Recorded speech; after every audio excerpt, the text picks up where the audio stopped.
Welcome पिलाने आज आम डिस्कसन करवा डीएससी 1 को डीएससी 1 जिते भी सिलेक्टिव लॉन्ग क्वेश्चन अच्छी आम ताकू डिस्कसन करवा। आम प्रथम यूनिट 1 को न पढ़ी प्रथम यूनिट 2 को पढ़ा। आम प्रथम यूनिट 2 को पढ़ा। ओके, तो आम ही सब क्वेश्चन को डिटेल रे आलोचना करवा। जदि भी तुम मैंने सब्सक्राइब करना तो जल्दी से सब्सक्राइब कर दो और बेल आइकन को प्रेस कर दो। जिते बेले भी मु वीडियो अपलोड करी तुम पाखक नोटिफिकेशन आसो। तो आम आज डिस्कसन करवा भौमकर राजवंशर शासन एवं शासक। यह दुई क्वेश्चन को आज आम मैंने डिस्कसन करवा। ओके, यह एक सिलेक्टिव क्वेश्चन अटे पिलाने, तो भल से पढ़। भौमकर राजवंशर फास्ट रूलर थिले क्षेमंकर देव एवं लास्ट रूलर थिले धर्म महादेवी। ओके, एक महिला शासिका थिले। प्रथमे तुम मैंने उपक्रम लिखब। उपक्रम रे शैलोद्भव राजवंशर पतन पर भौमकर राजवंश प्रथमे मठर वंश थिला, देन शैलोद्भव आसिला, देन भौमकर, एहीपरी सिक्वेन्स रे लिखब। ओके, शैलोद्भव राजवंश पतन पर शैलोद्भव राजवंशर पतन पर भौमकर राजवंश शासक कलिंग रे सिंहासन आरोहण करथिले। 736 एडी रे क्षेमंकर देव भौमकर राजवंशर प्रतिष्ठा करथिले। 736 यह एक डायरेक्ट क्वेश्चन आसी थाए शॉर्ट क्वेश्चन रे भौमकर केभे शासन प्रतिष्ठा करथिले, तो 736। ओके, देन भौमकर राजवंशर राजधानी थिला गुहदेव पाटक बा गुहेश्वर पाटक। यह मध्य शॉर्ट क्वेश्चन आसे। यहाँ को आधुनिक बिरजा क्षेत्र सह चिन्हट करा जाई था। बिरजा क्षेत्र जाजपुर। ओके, केतेक अभिलेख रे एही वंशर शासक माने निज नाम सह कर लगाउथिले, तेणु एही राजवंशर नाम भौमकर। केतेक अभिलेख रे एही वंशर शासक माने निज नाम सह कर लगाउथिले। ओके, तेणु एही राजवंशर नाम भौमकर हो गला। ओके, देन भौमकर राजवंश रे प्राय 18 जन शासक थिले। प्रशासनिक दृष्टि सेमाने राज्य को दुई भाग में विभक्त करथिले, यथा उत्तर दक्षिण कोशल। एमाने कोशल रे शासन करथिले। ओके, कोशल केउठारे अछि? यह ओडिशा, कोशल, उत्कल, कलिंग, उड्र एवं एठारे कंगोद। ओके, 5टी थिला। दक्षिण कोशल महानदी थिला सेमानंको विभाज्य रेखा महानदी। ओके, भौमकर वंशर शासक मानंको संबंध रे निम्न रे आमे एबे जानिबा। केतेटी शासक थिले, कोन कोन थिले आमे ताहा जानिबा।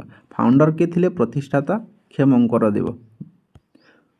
फास्ट शासक थिले क्षेमंकर देव, जे कि प्रतिष्ठाता।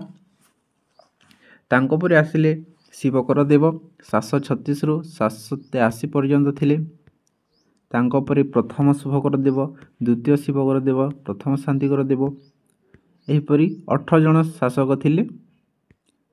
एवं एठारे प्रथम जो महिला शासिका थिले से प्रथम त्रिभुवनी महादेवी थिले। ओके, यह क्वेश्चन आसी था प्रथम महिला शासिका किए बोली?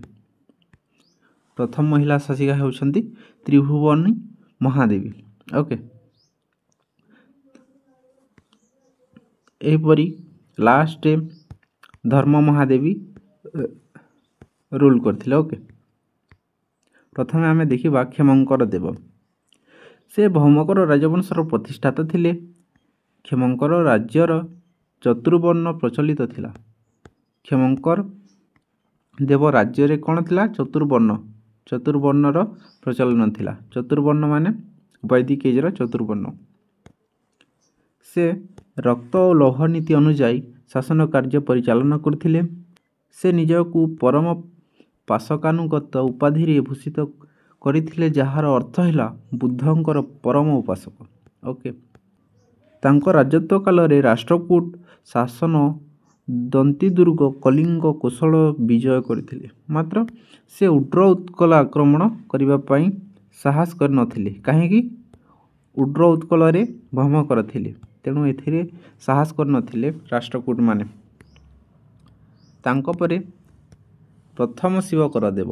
ପ୍ରଥମ ଶିବକର ଦେବ ତାଙ୍କ ପିତା କ୍ଷେମଙ୍କର ଦେବଙ୍କ ପରେ 736 ADରେ ସିଂହାସନ ଆରୋହଣ କରିଥିଲେ। ପ୍ରଥମ ଶିବକର ଦେବଙ୍କ ପିତା ହେଉଛନ୍ତି କ୍ଷେମଙ୍କର ଦେବ, ଯିଏକି ମଠର ବଂଶ ଭୌମକର ବଂଶ ପ୍ରତିଷ୍ଠା କରିଥିଲେ। ଓକେ, ପ୍ରକୃତି ଭୌମକର ରାଜବଂଶର ପ୍ରତିଷ୍ଠାତା ଉନ୍ମଉ ସିଂହ ବା ଉନ୍ମତ୍ତ କେଶରୀ ରୂପେ ପରିଚିତ ଥିଲେ। ଓକେ, ସେ ବୁଦ୍ଧଙ୍କର ଉପାସକ ଥିଲେ, ନୋନ୍ ଏଜ୍ ପରମଥ୍ରୋଗେଟ୍। ତାପରେ ସେ କଙ୍ଗୋଦ ଓ ଦକ୍ଷିଣ କଳିଙ୍ଗ ଅଧିକାର କରିଥିଲେ। ସେ ରାଢ଼ର ଶାସକକୁ ଯୁଦ୍ଧରେ ପରାସ୍ତ କରିଥିଲେ ଓ ପରେ ତାଙ୍କ କନ୍ୟା ଜୟବଳି ଦେବୀଙ୍କୁ ବିବାହ କରିଥିଲେ। ସେ ଚୀନର ଶାସକ ତେସଙ୍ଗ ନିକଟକୁ ବୌଦ୍ଧ ସନ୍ନ୍ୟାସୀ ପ୍ରଜ୍ଞାଙ୍କ ମଧ୍ୟରେ ବୌଦ୍ଧ ଗ୍ରନ୍ଥ ଗଣ୍ଡବୀହ ପ୍ରେରଣ କରିଥିଲେ। ଓକେ, ପ୍ରଥମ ଶୁଭକର ଦେବ, ତାଙ୍କ ପରେ ଆସିଥିଲେ ପ୍ରଥମ ଶୁଭକର ଦେବ। ସେ ପ୍ରଥମ ଶିବକର ଦେବ ଥିଲେ ଏବଂ ଇଏ ଶୁଭକର ଦେବ। ଓକେ, ସେ ନିଜ ପିତାଙ୍କ ଉପରେ ସିଂହାସନ ଆରୋହଣ କରିଥିଲେ। ସେ ପରମ ସୌଗତ ଉପାଧିରେ ଭୂଷିତ ହୋଇଥିଲେ।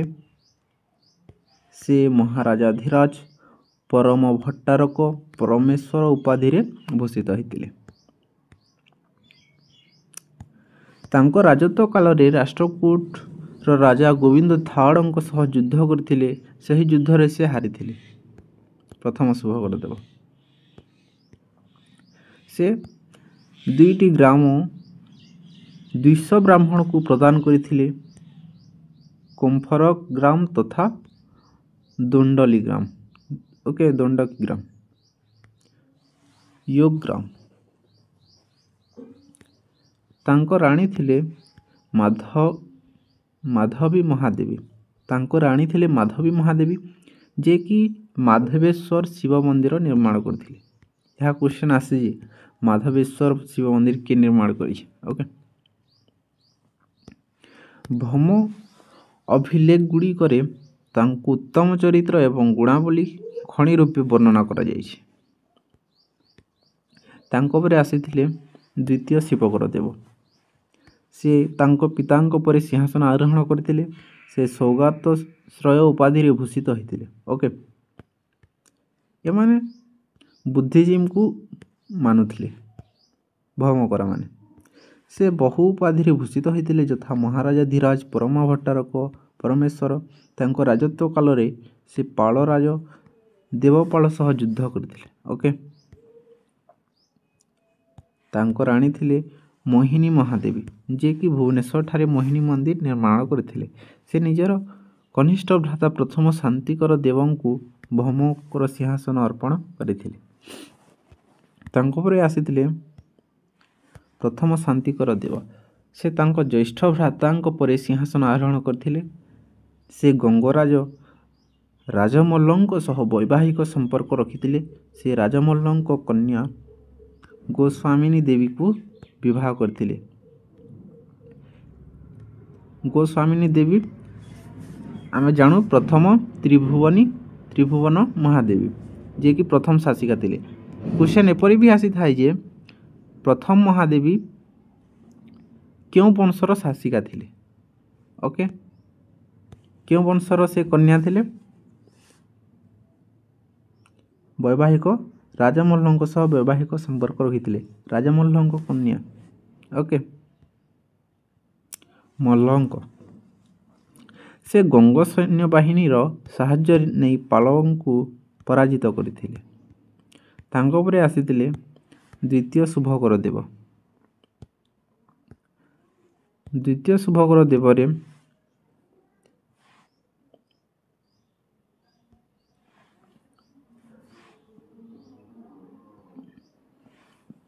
ପ୍ରଥମ ଶାନ୍ତିକର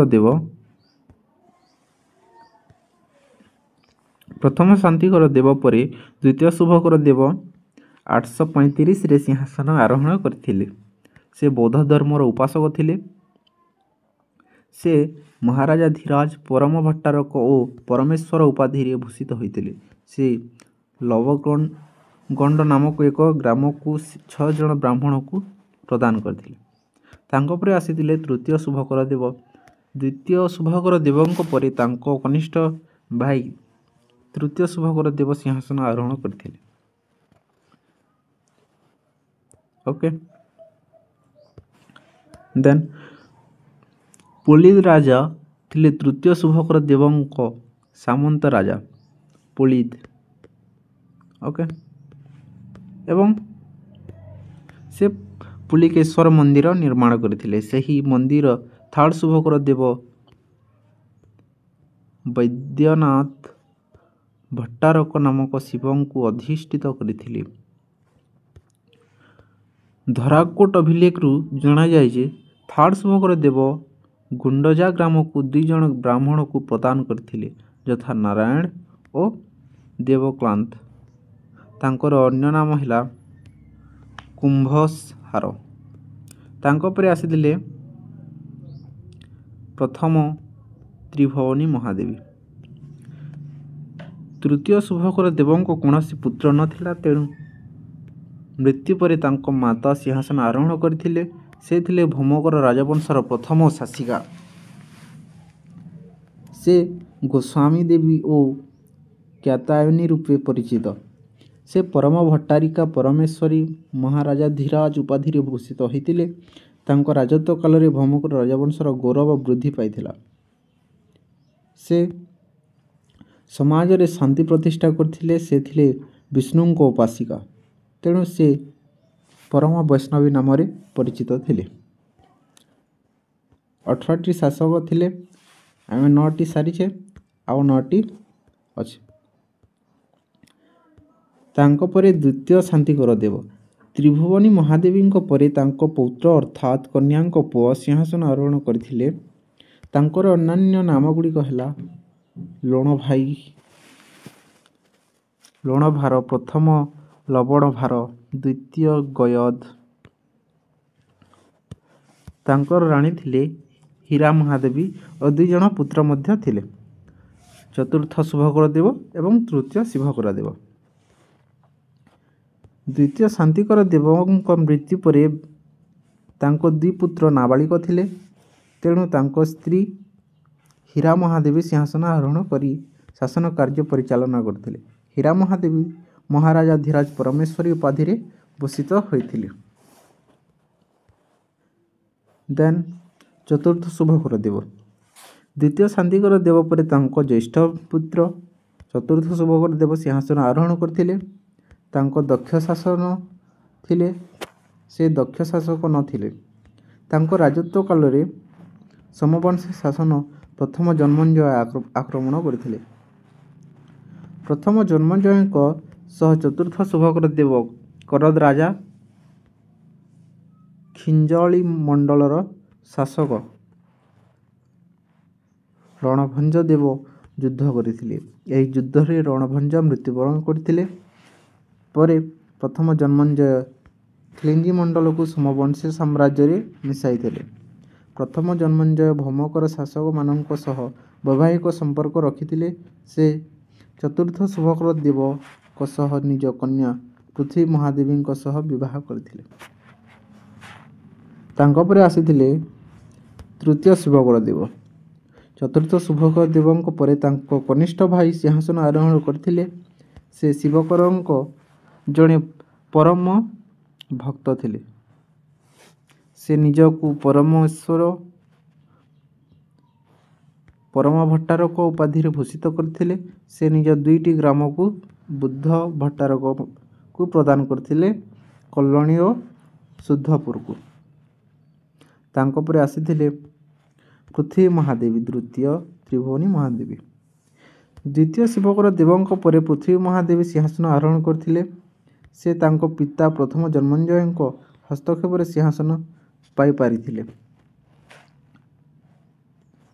ତାଙ୍କ ରାଜତ୍ୱ କାଳରେ କାଳଚୁରୀ ଶାସକ ଶଙ୍କର ଗୁଣ କୌଶଳ ଆକ୍ରମଣ କରିଥିଲେ। ତାଙ୍କ ସହ ଯୁଦ୍ଧ କରି ପ୍ରଥମ ଜନ୍ମଞ୍ଜୟ ଲିପ୍ତ ରହିଥିଲେ। ଏହି ସୁଯୋଗ ନେଇ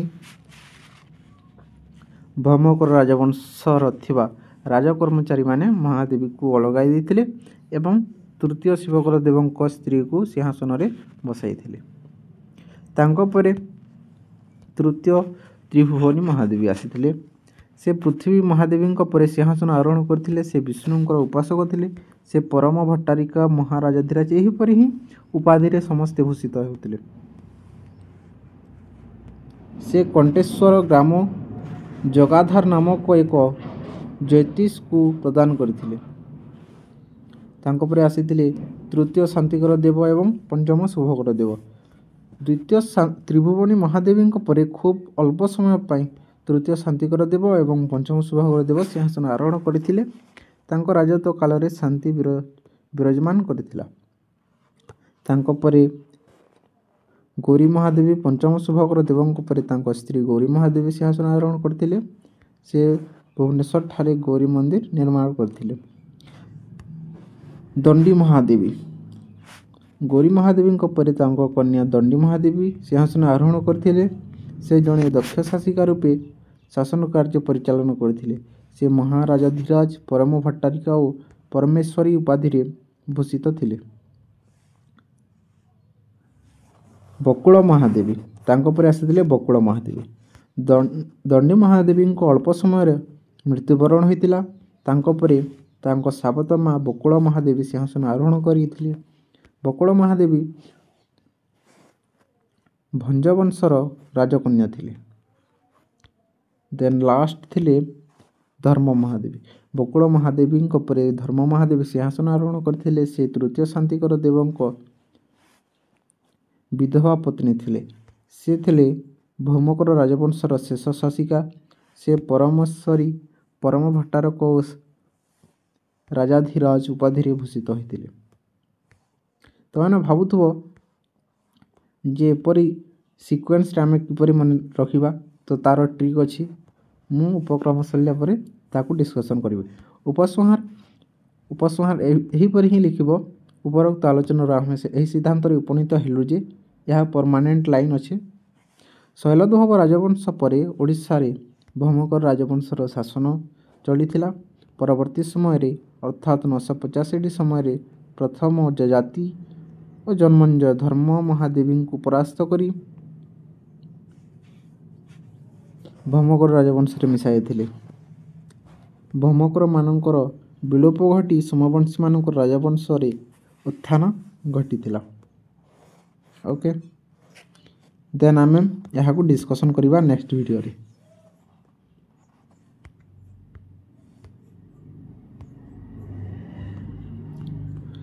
ତ ଏବେ ଆମେ ଟ୍ରିକ୍ ବୁଝିବା ଯେ କିପରି ଏହାକୁ ଆମେ ମନେ ରଖିପାରିବା। ପ୍ରଥମେ କ୍ଷେମଙ୍କର ଦେବ ତ ପରମାନେଣ୍ଟ ଏକ ଅଲଗା ନାମ, ତ ତାକୁ ମନେ ରଖିବା ପାଇଁ କିଛି କଷ୍ଟ ହେବ ନାହିଁ। ପ୍ରଥମେ ଆମେ ଏହାକୁ ମନେ ରଖିବା। ଓକେ, ପ୍ରଥମେ ଶିବକର ଦେବ ଅଛି, ଦେନ୍ ଶୁଭକର ଦେବ। ଶିବକର ଦେବ ଶୁଭକର ଦେବ। ପ୍ରଥମେ ଶିବକର ଦେବ ଲେଖିବ, ଦେନ୍ ଶୁଭକର ଦେବ, ଶିବକର ଦେବ, ଶାନ୍ତିକର ଦେବ, ଶୁଭକର ଦେବ, ଶୁଭକର ଦେବ, ଏହିପରି ଲେଖି ଲେଖି ଚାଲିବ। ପ୍ରଥମେ ଶିବକର ଦେବ ଅଛି ତ ପ୍ରଥମ ଦେଇଦେବ। ଶୁଭକର ପ୍ରଥମ ଥୋଡ଼ି ଅଛି ତ ଏହାକୁ ମଧ୍ୟ ପ୍ରଥମ ଦେଇଦେବ। ତାପରେ ଶିବକର ଦେବ ପ୍ରଥମରୁ ଆମେ ଆଲୋଚନା କରିଛେ ଯେ ଶିବକର ଦେବ ଅଛି, ତ ଏଠି ସେକେଣ୍ଡ ଲେଖିଦେବ। ଓକେ, ଦେନ୍ ଶାନ୍ତିକର ଦେବ ଅଛି। ଶାନ୍ତିକର ଦେବୀ ଏଠି ଅଛି କି ନାହିଁ, ତ ଏହାକୁ ପ୍ରଥମ ଲେଖିଦେବ। ଓକେ, ଶୁଭକର ଦେବ, ଶୁଭକର ଦେବ ପ୍ରଥମରୁ ଅଛି। ଶୁଭକର ଦେବ ଏହା 1 ଅଛି ନା, ତ ଏଠି 2 ଲେଖିଦେବ। ଏହିପରି ତୁମେ ଲେଖି ଲେଖି ଚାଲିବ। ଓକେ।